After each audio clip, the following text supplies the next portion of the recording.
How do you lead the ultimate underdogs to beat a seemingly unbeatable, undefeated dynasty? In 2007, Tom Coughlin's New York Giants entered the playoffs as a wild card team that had lost their last two regular season games. Nobody gave them a chance. The New England Patriots were 18-0, the greatest team anyone had ever seen, marching toward the first perfect season since 1972. Vegas had the Patriots as a 12-point favorite in the Super Bowl. But Coughlin had been preparing his team for this moment through something that seemed contradictory: extreme discipline that created freedom. While critics called him too rigid, too strict, too old school, his players discovered something remarkable. When the fundamentals become automatic through relentless preparation, your mind is free to perform at its best when the pressure is highest. Welcome to the highest level. I'm Coach Evan, and I study what separates legendary leaders from everyone else. Today, we're breaking down Tom Coughlin's leadership model, the disciplined systems and relentless standards that create the freedom to excel in clutch moments. By the end of this case study, you'll understand how structure-based leadership creates peak performance under pressure, whether you're running a Fortune 500 company or building a high-growth startup. Let's dive in. First, let's understand what makes Tom Coughlin's story so compelling for business leaders. When Coughlin became head coach of the New York Giants in 2004, he inherited a talented but undisciplined team that had missed the playoffs 3 straight years. The culture was described as entitlement and preferential treatment. Players went around the head coach to the GM when they wanted something or when they heard something they didn't like. There was no accountability. Coughlin's response: he showed up to his job interview with a 30-page document that outlined exactly how he would transform the organization. Giants general manager Ernie Accorsi called it the Magna Carta.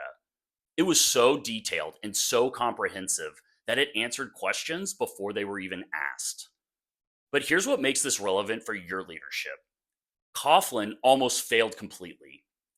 His first 3 years as the New York Giants head coach were a disaster in terms of player relationships. The team revolted against his military-style discipline. The sports media killed him for being too rigid, too demanding, and too inflexible. And after an 8-8 season in 2006, his job was in jeopardy. Then something remarkable happened. Coughlin made a crucial adaptation, not by reducing his standards, but by learning to communicate why those standards mattered so much to him and the performance of the team. He maintained the extreme discipline while connecting it to player success. The result? 2 Super Bowl championships, both as massive underdogs, both requiring clutch performances in the biggest moments. This is the challenge every leader faces. How do you maintain standards while building genuine connection with your people? How do you create structure that enables and empowers rather than restricts peak performance? Coughlin developed an approach we can break down into 5 core principles. Each one transforms how you think about discipline and freedom in leadership. The Tom Coughlin leadership model. Principle 1: discipline creates freedom. This is Coughlin's signature principle, and the one that seems most counterintuitive. How can discipline create freedom? Doesn't structure restrict creativity? Here's how Coughlin explained it. When your fundamentals are so well drilled that they become automatic, your mind is free to react instinctively under pressure instead of thinking through every decision. The story that shows this in action. Coughlin's practices were scheduled minute by minute. Every player knew exactly what they needed to work on and when. At his Jacksonville facility, he painted a concentration line on the floor. Once you crossed it heading into the practice field, your only focus was football. When you crossed back, you could relax. Players initially hated it. They thought it was excessive, controlling, and what some would call micromanagement. But here's what happened. In big games, especially playoff games, the Giants executed with a precision that other teams couldn't match. Why? Because under extreme pressure, teams fall back to their level of training. When the stakes were highest and other teams were thinking too much, The Giants were reacting instinctively because their preparation had made execution automatic. Eli Manning describes it perfectly. He said, Coach Coughlin's discipline meant that in the Super Bowl, when everything was chaotic, we knew exactly what to do. The fundamentals were so ingrained that we could improvise within the structure without hesitation. That's the paradox. Strict structure and preparation creates mental freedom in execution. Now, why does this matter for your leadership? Most organizations have too little structure, which creates constant decision fatigue. People waste mental energy figuring out what to do instead of executing at their best. The tactical takeaway: build systematic structures for your high stakes situations.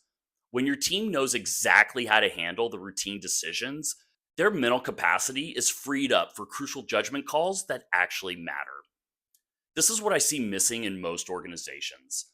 Leaders mistake flexibility for freedom. True freedom comes from having such clear structure that your people can perform instinctively when pressure is highest. The key takeaway: clear structure and training creates instinctive execution under pressure. Principle 2: earn the right to win. This was Coughlin's mantra, the phrase that defined his entire philosophy. Not expect to win, not hope to win, earn the right to win. The difference is profound. You can't control outcomes, but you can always control your preparation. And when you've done everything in your power to prepare, you've earned the right to compete for victory. Here's the story. Before the 2007 playoff run, Coughlin gathered his team and said something that changed their mindset. We don't need to be the most talented team, he said. We need to be the team that has earned the right to win through our preparation and our commitment to each other. That season, the Giants were playing the undefeated Patriots in the Super Bowl. Nobody gave them a chance. But Coughlin's team had spent the entire year building the habits that create championship performance. Their practices were harder than the games. The attention to detail was obsessive. Their commitment to fundamentals was relentless. And when it mattered most, in the fourth quarter, down by 4 points, needing a game-winning drive in the most critical moment of the season, they executed with precision because they had earned that right through months of systematic preparation. Michael Strahan said about that Super Bowl, "We weren't hoping to win. We weren't lucky. We earned that victory through everything we did from August through February. When we made that final stop on defense, it wasn't a miracle. It was the result of 1,000 reps in practice." Now, how does this relate to your leadership? Most organizations focus on outcomes rather than process that creates outcomes. They celebrate the win without honoring the preparation that made it possible. The tactical takeaway: become process driven in a results oriented world. Shift your team's focus from results to preparation. Make earning the right your standard. When people know that the reward comes from the effort, not just the outcome, they'll maintain excellence even when short-term results aren't guaranteed. This is the mindset shift that separates championship organizations from everyone else. They understand that you can't control the scoreboard, but you can always control whether you've done everything possible to deserve success. The key takeaway: focus on preparation, not outcomes. Control what you can control. Principle 3: clutch performance is a byproduct of preparation. The Giants became famous for something remarkable. They were an average regular season team that became excellent in the playoffs. This wasn't luck, it was by design. Coughlin understood something that most leaders miss. Clutch performance isn't about being more talented in big moments, it's about having preparation so systematic that execution becomes automatic when the pressure is highest. Here's the story that proves this. In the 2007 playoffs, the Giants won 3 straight road games as underdogs, then beat the undefeated Patriots in the Super Bowl. In 2011, they did it again. Mediocre regular season, then 4 straight playoff wins, including another Super Bowl against Tom Brady. How? Coughlin's practices were designed to simulate pressure. He created competitive situations where players constantly had to execute fundamentals under duress.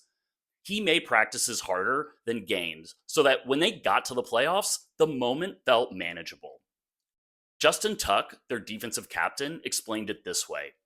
Coach Coughlin's practices were so intense, so focused on executing under pressure, that the Super Bowl actually felt easier. We had already handled more difficult situations in practice. This is the key insight. Clutch performance isn't magical. It's the natural result of preparation that makes fundamentals automatic. When the moment is biggest and everyone else is thinking too much, the team with the best preparation simply executes their training. Now, why does this matter for your leadership? Most organizations don't practice their high stakes situations enough. They hope people will figure it out when it matters. That's a recipe for failure under pressure. The tactical takeaway. Identify your organization's high pressure situations, then practice them systematically. Make your training harder than the real thing. When your people have already succeeded in simulated high stakes scenarios, the actual moment becomes just another rep. This is what separates organizations that thrive under pressure from those that collapse. They've earned the right to perform in clutch moments through systematic preparation that makes excellence instinctive. The key takeaway: practice high stakes situations until execution becomes automatic. Principle 4: structure enables creativity. This is the principle that most business leaders struggle with the most. They assume that structure restricts creativity, that discipline kills innovation. Coughlin proved the opposite. Here's the story that shows this perfectly. The Giants' signature play from Super Bowl 42, the famous helmet catch where David Tyree pinned the ball against his helmet while Eli Manning escaped pressure, looked like pure improvisation. And it was. But here's what made it possible. Both Manning and Tyree had drilled the fundamentals so thoroughly that when the play broke down, their instincts took over. Manning knew from thousands of reps how to escape pressure, and Tyree knew from endless practice how to adjust and make contested catches when Manning scrambled. The improvisation worked because of the disciplined foundation, not despite of it. Coughlin explained it this way. I want players who can execute within structure, but also adapt when necessary. The structure isn't a cage, it's a platform. It gives them the confidence to take calculated risks because they know the fundamentals are sound. This is the sweet spot in leadership. Clear enough structure that people aren't paralyzed by decision fatigue, but enough freedom within that structure to adapt and innovate. Another example. Coughlin was famous for his strict rules, arriving 5 minutes early, dress codes, very detailed schedules. But during games, he trusted his players to make adjustments at the line of scrimmage. This structure created the confidence for in-the-moment creativity. Now, why does this matter for your leadership? Most leaders create one of two problems: total chaos with no structure, or total rigidity with no freedom. Both fail. The tactical takeaway. Build clear frameworks that define boundaries and fundamentals, then give people the freedom to execute within those parameters. The structure should eliminate trivial decisions so mental energy is saved for important judgment calls. This is exactly what you see in high-performing organizations. They have strict discipline around the basics, which creates freedom for innovation where it actually matters. Structure isn't the enemy of creativity, it's the enabler. The key takeaway: clear frameworks enable adaptation. Structure eliminates trivial decisions. Principle 5: relentless attention to detail. Coughlin had a saying, success is in the details, often the details of the details. He believed that championship organizations are built on thousands of small things done consistently well. Here's the story that shows this in action. When Coughlin took over the Giants, one of his first moves was establishing standards for everything. Not just football, but how players dressed for travel, how they conducted themselves in meetings, and how they took care of the facility. Players thought it was excessive. Why does it matter if I'm 1 minute late to a meeting? Why do we need a dress code for road trips? Coughlin's answer: because the way you do anything is the way you do everything. If you're careless about the small things, you'll be careless when it matters most. He made attention to detail a competitive advantage. In his book, Coughlin writes about how practices were scheduled minute by minute, how game plans were detailed down to specific scenarios, how even the way the equipment was organized communicated the standard of excellence. Michael Strahan said, Coach Coughlin challenged us to see that the little things matter. The way you prepare your body, the way you study film, the way you communicate with teammates, none of it is trivial. Championships are won by the team that executes the details better than everyone else. The result? The Giants became known for playing clean football. Very few penalties, few mental mistakes, excellent fundamentals. And in both Super Bowl victories, they made fewer critical errors than their opponents. Now, why does this matter for your leadership? Most organizations tolerate sloppiness in small things, then wonder why performance suffers when the stakes are high. The tactical takeaway: make a big deal about the small things. Establish clear standards for even trivial details, then enforce them consistently. When your team sees that everything matters, they'll bring the same attention to detail to the crucial decisions. This is the discipline that separates championship organizations. They refuse to tolerate mediocrity in the details because they know the details compound into competitive advantage over time. The key takeaway: the way you do anything is the way you do everything. Now, here's how all these principles work together in practice. Look at the Giants' 2007 season. This is structure-based leadership creating championship performance. Discipline creates freedom. All season long, Coughlin drilled the fundamentals until they were automatic. When the Super Bowl moment came and the pressure was highest, his players executed instinctively while the Patriots overthought. Earn the right to win. The Giants weren't the most talented team. They were a respectable 10-6 in the regular season, but they had prepared systematically for every scenario. They earned the right to compete in the Super Bowl through preparation, not talent. You had clutch performance, 3 straight road playoff wins as underdogs, then the upset over the 18-0 Patriots team. This wasn't luck. It was the natural result of practice that simulated pressure better than the actual games. You had structure enables creativity. Eli Manning's escape from pressure and the helmet catch looked like pure improvisation. But it worked because of years of disciplined training made adaptation instinctive. You had attention to detail. The Giants committed fewer penalties than any playoff team. They executed special teams perfectly, and they made fewer mental errors than the Patriots. The details made the difference. Notice the integration. The discipline created the foundation. The earning mindset drove preparation. The systematic training enabled clutch performance. The structure provided the framework for creativity, and attention to detail eliminated mistakes. This is the difference between good leaders and legendary leaders. They create systems where every principle reinforces every other principle to enable peak performance under pressure. In your organization, this could look like extreme clarity on standards and processes, systematic preparation for high-stakes situations, trusting your people to adapt within defined frameworks, and relentless execution of the fundamentals that compound into competitive advantages. The sweet spot isn't choosing between discipline and freedom. It's understanding that discipline creates the freedom to excel when pressure is highest. So there you have it. Tom Coughlin's leadership model, broken down into 5 actionable principles. Discipline creates freedom, earn the right to win, clutch performance as a byproduct of preparation, structure enables creativity, and relentless attention to detail. The bottom line: Coughlin proved that you don't have to choose between discipline and connection, between structure and freedom. The most extreme discipline, when properly communicated and consistently applied, creates the mental space for peak performance when the stakes are highest. Here's your homework. Pick one area where your team lacks structure and build a systematic framework for it this week. Not to restrict creativity, but to eliminate decision fatigue so mental energy can focus on what actually matters. If you found this valuable, subscribe for more championship leadership case studies. Next week, we're breaking down John Wooden's character-based leadership and how the legendary UCLA coach built sustained excellence through teaching values rather than just skills. And if you're a business leader who wants to implement these discipline based systems to enable peak performance, check out the link in the description.